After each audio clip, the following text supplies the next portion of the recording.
En manchette, aujourd'hui, des biscuits qui font sourire et Saint-Cuthbert maintient ses 4 fleurons. Bonjour à tous et bienvenue à votre bulletin d'information sur les ondes de CTRB, votre télévision locale et régionale, aujourd'hui, le 19 octobre. Pour une 5e année, la Société de l'autisme Région de la Naudière, le SARL, donc l'organisme choisi par 17 restaurants Tim Hortons de la région, a reçu un montant fort important de 56 376 $. En effet, lors de la semaine des biscuits sourires, l'organisme a invité les citoyens lanaudois à prendre part à cette campagne de financement et a envoyé une photo d'eux par la suite afin de manifester leur soutien. L'équipe de la SARL s'est dit très contente du grand taux de participation année après année à travers la région lors de cet événement. Plusieurs écoles, entreprises, familles et individus ont acheminé à l'organisme une photo d'eux dégustant des biscuits sourires. L'association remercie les généreux francisés Tim Hortons, Patricia Dupuis, Véronique Dupuis, Simon Saint-Jean, Michel Saint-Jean, Hugo Ouellette, Catherine Lemire, Véronique Gravel et Michel Roussel. Toute l'équipe de la Société de l'autisme Région de la Naudière leur lance un grand merci et souhaite poursuivre l'année prochaine. Un petit mot sur les biscuits sourires. Tim Hortons a recueilli plus de 12 millions de dollars dans le cadre de la 26e campagne annuelle du biscuit sourire. Un nouveau record. Et on le rappelle, 56 376 $ seront versés à la Société de l'autisme Région Lanaudière. Bref, les propriétaires des 17 restaurants, on le rappelle, remettent la totalité des recettes de vente des biscuits sourires à l'organisme, la Société de l'autisme Région Lanaudière, cet automne. En 2020, la campagne du biscuit sourire a permis d'amasser la somme de 10 568 000 $ à travers le Canada. La première campagne du biscuit sourire a eu lieu en 1996 et visait à recueillir des fonds pour l'hôpital pour enfants de Hamilton. En 25 ans, cette campagne annuelle a donc permis de récolter plus de 77 millions de $ pour des organismes caritatifs choisis chaque année par les propriétaires de restaurants. À l'échelle nationale, les propriétaires de restaurants Tim Hortons appuient plus de 600 organismes caritatifs, hôpitaux et programmes communautaires locaux par le biais de cette campagne du biscuit sourire. On passe maintenant à de l'information touchant la MRC de Dautré, plus précisément le domaine de la culture et le Fonds culture et patrimoine, puisque des projets ont été sélectionnés par un comité. Le directeur général Bruno Tremblay, lors de la dernière séance des membres du Conseil des maires de la MRC de Dautré, a fait rapport des recommandations du comité culturel de la MRC en regard des projets pouvant recevoir une aide financière de la MRC dans le cadre du programme Fonds culture et patrimoine. Il a été proposé par la mairesse Sonia Desjardins et appuyé par le maire Michael Turcot de verser une subvention dans le cadre de ce programme aux promoteurs pour le projet, et on les nomme. On parle d'un montant de 5 000 $ qui est allé à Evelyne Ménard pour le projet Fil de vie. Un montant de 5 000 $ va à la Corporation du patrimoine de Berthier pour le projet Conservation et diffusion des plans de la restauration de la chapelle des Cuthbert. Un montant de 5 000 $ va à la Coopérative de solidarité du lac Masquinongé pour le projet Les soirées trad du Bal-Masquis. 3 000 $ sont accordés à Simon Boudreau pour le projet Boudreau et Fils, la petite histoire de Saint-Norbert. 2 000 $ va à Iphigénie Marcoux-Fortier et les co-créatrices de Devenir chez nous, le projet Devenir chez nous, le livre. Il a aussi été autorisé, fait par résolution, d'autoriser donc le directeur général de la MRC et le préfet à signer les protocoles d'entente en lien avec les engagements mentionnés précédemment, et ce, au nom de la MRC. La dépense de tous ces montants sera faite à même le Fonds général de la MRC et le vote, bien sûr, a été demandé et ça a été adopté à l'unanimité des maires qui composent le Conseil des maires de la MRC de Dautré. Toujours concernant la MRC de Dautré, on a, lors de la dernière séance, créé un comité sur l'accès à l'information et la protection des renseignements personnels. C'est en lien avec le projet de loi 64 du gouvernement du Québec, loi modernisant des dispositions législatives en matière de protection de renseignements personnels. Ça apporte, bien sûr, ou ça provoque des modifications à la loi sur l'accès aux documents des organismes publics et sur la protection des renseignements personnels. On rappelle que ce projet de loi a été sanctionné le 22 septembre 2021.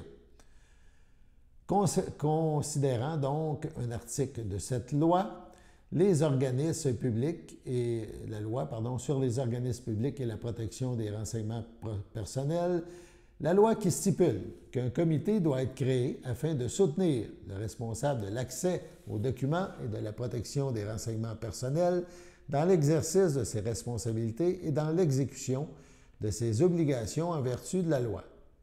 Le comité doit être composé de la personne responsable de l'accès aux documents et de la protection des renseignements personnels, du responsable de la sécurité de l'information et du responsable de la gestion documentaire. Cela étant dit, les maires ont proposé André Villeneuve, le maire de Lanoraie, entre autres, appuyé par Michael Turcot, ou plutôt, il a été proposé par le maire Villeneuve, appuyé par le maire Turcot, de nommer sur le comité Bruno Tremblay, qui est responsable de la protection des renseignements personnels, David Morin, qui est responsable de la sécurité de l'information, et Marie-Claude Nolin, responsable de la gestion documentaire, et ce, conformément à l'article 8 de cette loi sur l'accès aux documents des organismes publics et sur la protection des renseignements personnels. Dans le même domaine, et ça va avec la nouvelle précédente, les maires ont bien sûr, on en a parlé il y a 2 instants, procédé à la nomination du responsable de la protection des renseignements personnels et c'est toujours en lien avec cette loi 64 et suite à cela, donc les maires ont résolu donc de désigner une personne, c'est-à-dire pour être le responsable de la protection des renseignements. Il a donc été proposé par le maire Villeneuve et appuyé par le maire Turcot de nommer Bruno Tremblay, qui est responsable de la protection des renseignements personnels, de le nommer à ce poste, et ce, conformément à l'article 8 de la loi sur l'accès aux documents des organismes publics et sur la protection des renseignements personnels. On sait que M. Tremblay est le directeur général de la MRC de Dautré. Sur ce, allons à la pause. Chers téléspectateurs, vous êtes cordialement invités le samedi matin dès 9h30 à notre bingo télédiffusé de nos studios de Berthierville. Depuis plusieurs années, nos adeptes de la télévision régionale se sont divisés un montant de 600 $, disponible chaque semaine lors de notre joute de bingo à CTRP. Un amical animateur et ses joyeux compères, dont un technicien et 2 bénévoles, partagent tour à tour cette émission dans le but de vous agrémenter durant 60 minutes. Un moment de plaisir qui pourrait s'avérer payant pour vous. Vous pouvez donc vous procurer les cartes de jeu chez les dépositaires participants et j'ai nommé à Berthierville, le dépanneur Formule 1 et le garage Pétroté sur la rue Gilles Villeneuve, le marché IGA Extra sur la rue Gabrielle Brissette, le marché Métro sur la rue Notre-Dame et la pharmacie Proxime sur la rue Frontenac. À Saint-Ignace-de-Loyola, le dépanneur Esso sur la rue de la Traverse et le marché Aldo sur le rang Saint-Michel. C'est donc un rendez-vous hebdomadaire chaque samedi matin dès 9h30 sur les ondes de CTRP, votre télévision régionale et communautaire, maintenant en haute définition. On vous attend donc en grand nombre et toute l'équipe vous souhaite bonne chance.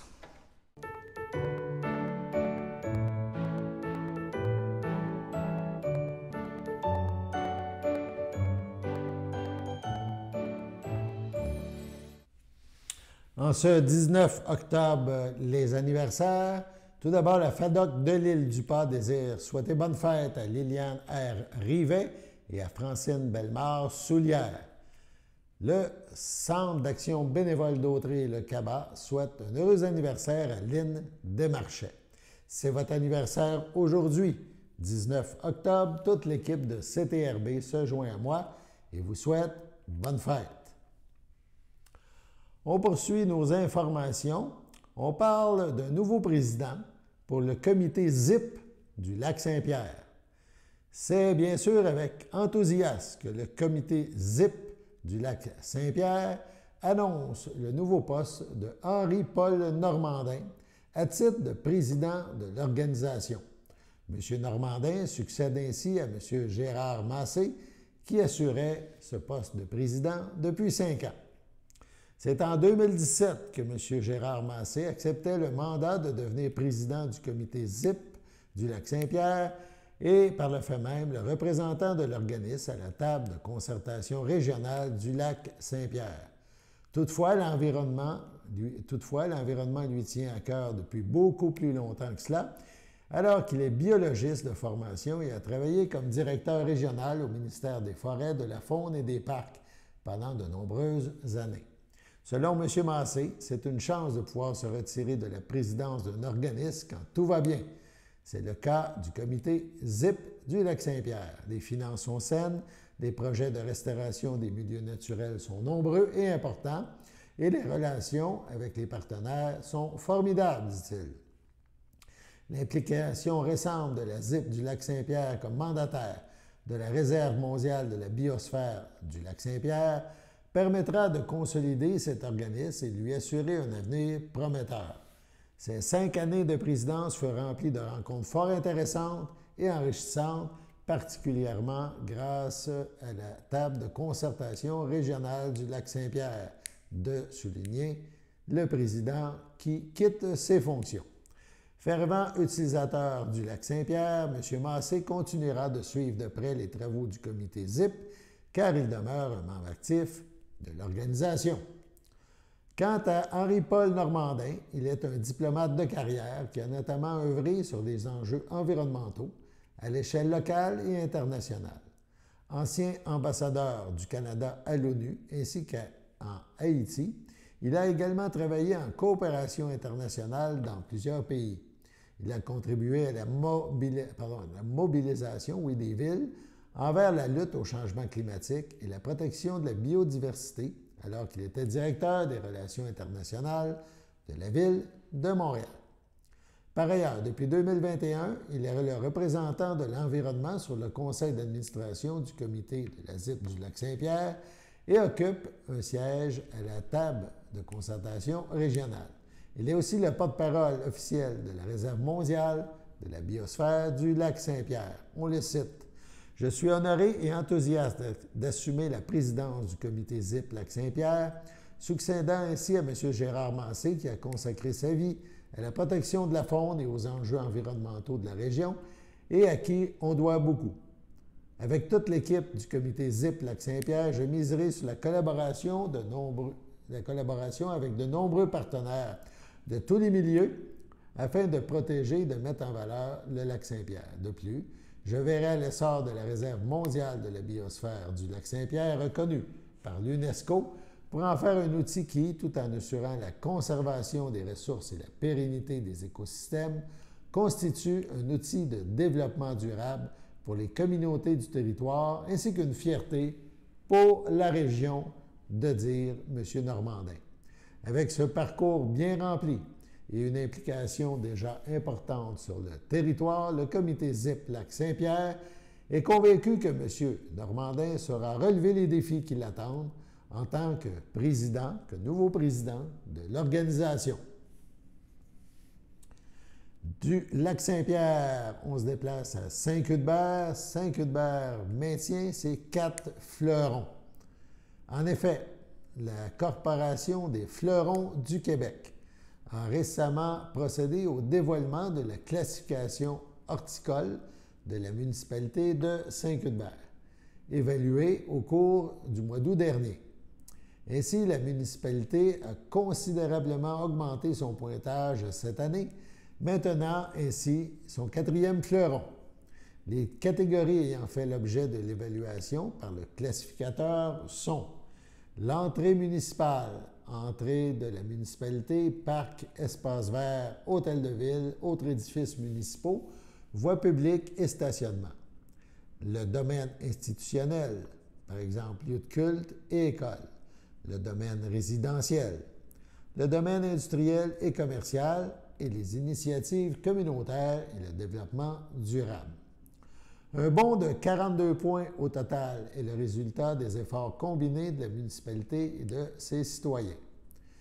Toutes les catégories se sont améliorées depuis la dernière classification de la municipalité.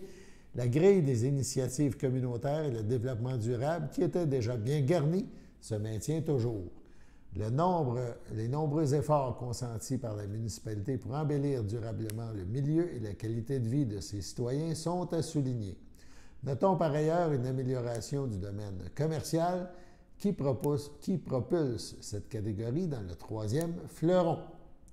Afin de poursuivre sa progression dans la grille des classifications, la municipalité est invitée à mettre l'accent sur l'aménagement de son garage municipal et appuyer ses institutions, notamment son cimetière et son bureau de poste, dans la bonification de leur aménagement. Rappelons que les fleurons sont décernés pour une période de 3 ans et sont assortis d'un rapport d'évaluation des professionnels suggérant des pistes d'amélioration. Des classificateurs visitent 60 du territoire de chaque municipalité et évaluent tous les lieux à la vue du public.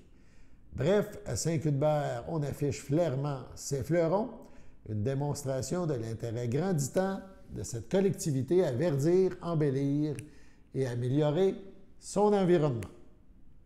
Sur ce, allons à la pause.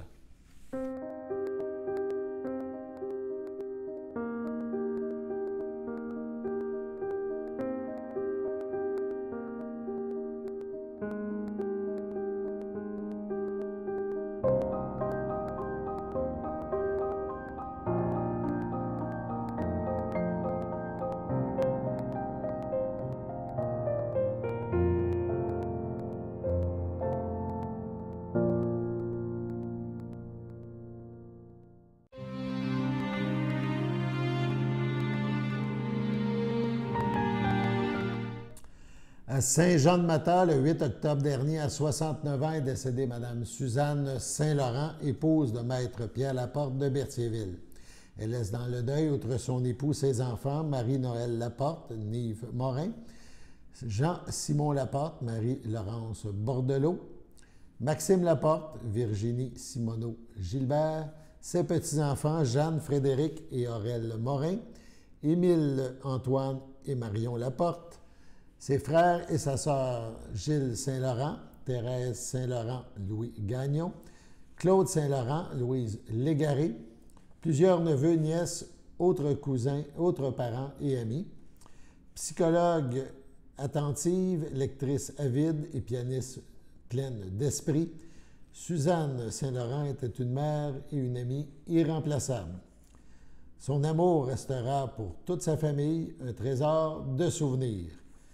Toute la reconnaissance de la famille va au personnel du Centre de soins palliatifs du Piémont et aux équipes d'oncologie de Joliette, de Trois-Rivières et de Sherbrooke. On vous invite à compenser l'envoi de fleurs par un don à la Société canadienne du cancer. Au Centre hospitalier de la Naudière, le 14 octobre à 83 ans, est décédé M. Jean-Guy Chartier, senior, époux de feu Huguette Lefrançois, demeurant à Saint-Félix-de-Valois. L'ayant précédé son fils Patrick Chartier, il laisse dans le deuil ses enfants, Jean-Guy Chartier Jr., Lorraine Rivet, Sylvain Chartier, Christy Chartier, Brigitte Chartier-Daniel Forgette. Ses 6 petits-enfants, Éric, Josiane Lévesque, Mélissa, Marie-Ève, Roger Malo, Kevin, Amy Munger, Émilie et Raphaël. Ses arrière-petits-enfants, Théo, Zach et Abby Chartier, Elliot et Liam Malo, Naomi et Mathilde Chartier. Son beau-frère et ses belles-sœurs, André Lefrançois, Liliane Dénommé, Fernande, Jacob Lefrançois, ainsi que plusieurs neveux, nièces, autres parents et amis. La famille vous accueillera dimanche le 23 octobre de 14 à 17 h et de 19 à 21 h et lundi le 24 octobre de 9 h au salon funéraire Efterio, 4391 rue principale à Saint-Félix-de-Valois. Les funérailles auront lieu le 24 octobre à 11 h en l'église de Saint-Félix-de-Valois. M. Chartier sera inhumé au cimetière de Saint-Félix-de-Valois.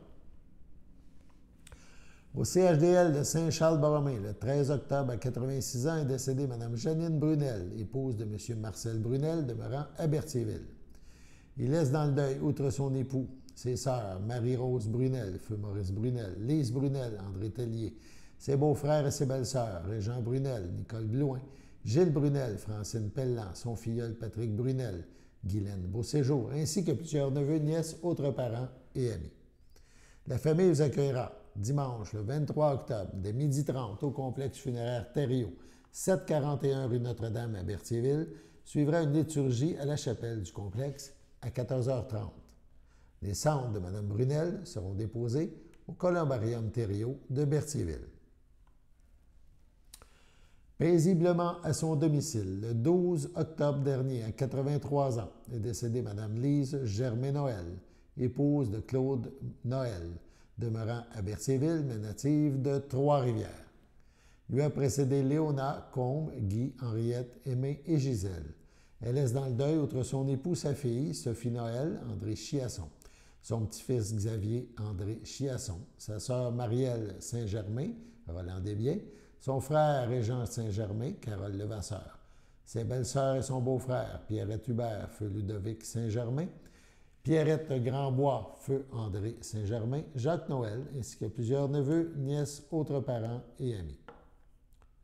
La famille vous accueillera samedi le 22 octobre dès 10 h au complexe Thériault, rue Notre-Dame à Berthierville. Suivra un hommage au salon à 12h30. Madame Saint-Germain sera inhumée au cimetière de Louisville. À Sainte-Geneviève de Berthier, le 2 octobre à 59 ans, est décédé M. Richard Pronovo, époux de Chantal Toupin, demeurant à Sainte-Geneviève de Berthier. Il laisse dans le deuil, outre son épouse, ses filles Cynthia Pronovo, Jessica Pronovo, Sébastien Sylvestre, ses petits-enfants Lana Ricard, Summer Pronovo Dallaire et Simon Sylvestre, son père Jean-Marc Pronovo, Ghislaine Gauthier, sa mère Claudette Desaillé, feu Serge Bellerose, sa belle-mère Janine Richer, feu Cyril Toupin, et son conjoint Jules Morin, sa sœur, ses beaux-frères et ses belles-sœurs, Manon Pronovo, Jean-Pierre Toupin, Ginette de Montigny, Claude Toupin, Louise Fortier, André Spénard, Ginette Hiergeau, Raymond Toupin, Linda Gervais, feu Jean-Louis Toupin, Pierrette Toupin, André Gélina, Adrienne Toupin, Réal Lefebvre, Nicole Spénard, Michel Trudel, Carmen Toupin, Normand Houle, ainsi que plusieurs neveux, nièces, autres parents et amis.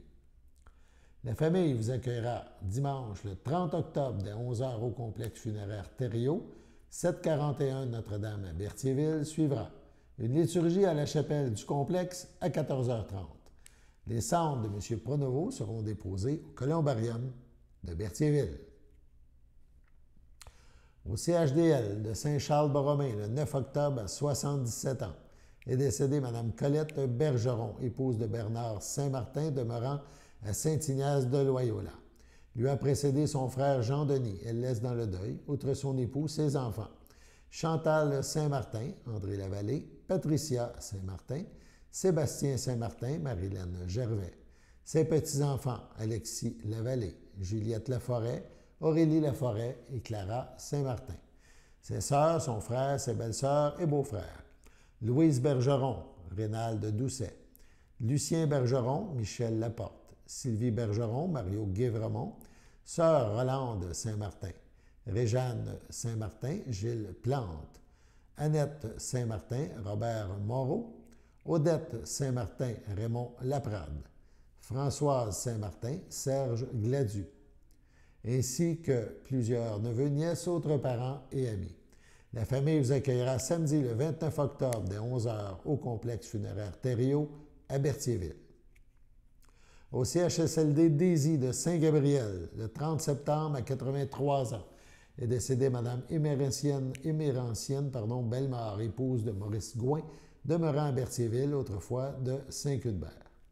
Elle laisse dans le deuil, outre son époux, ses fils, Michel Gouin, Chantal Tifo, Éric Gouin, Diane Martin, ses petits-enfants, Maïna, Jonathan, Jessica, Vanessa et Chantal, ses frères, ses sœurs, sa belle-sœur et ses beaux-frères, Réal Bellemare, Gisèle Durand, Jocelyne Dupuis, Feu Roger Bellemare, René Bellemare, Fernande Bellemare, Ginette Bellemare et Jean Fafard, Jeanne Bellemare, Jean-Luc Sylvestre, Michel Bellemare, ainsi que plusieurs neveux, nièces, autres parents et amis. La famille vous accueillera samedi, le 22 octobre, dès midi, au complexe funéraire Thériault, rue Notre-Dame à Berthierville. Suivra une liturgie à la chapelle du complexe à 14h. Madame Bellemare-Gouin sera inhumée au cimetière de Saint-Cuthbert. Sur ce, passons à la météo.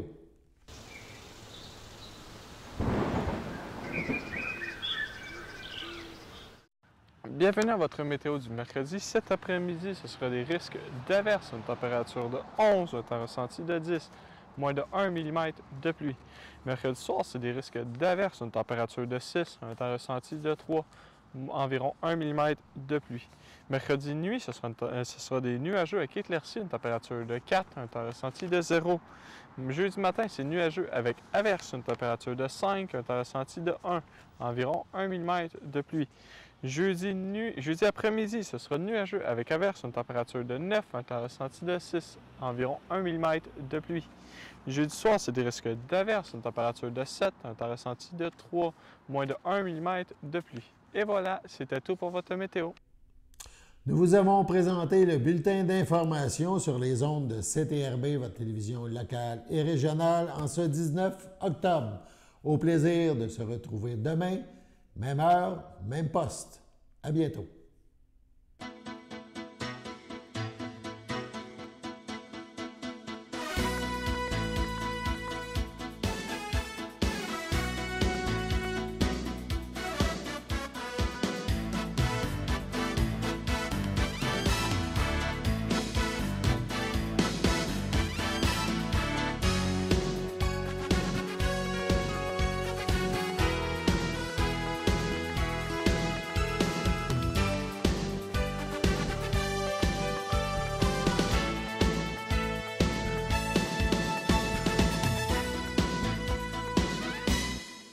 Sachez que vous pouvez nous faire part de vos commentaires, soit pour une annonce gratuite sur notre babillard ou toute autre suggestion en nous rejoignant par téléphone au 450-836-5103, 450-836-5103, ou bien par courriel tvcberthierville@hotmail.com, sur Facebook en écrivant Facebook CTRB. Et surtout, n'hésitez pas à visiter notre chaîne YouTube afin d'y retrouver une grande partie de notre programmation sur YouTube CTRB. Les émissions sont classées par catégorie, vous permettant de chercher moins longtemps. Vous pouvez aussi cliquer sur le rectangle rouge « S'abonner » pour être à l'affût des dernières émissions enregistrées.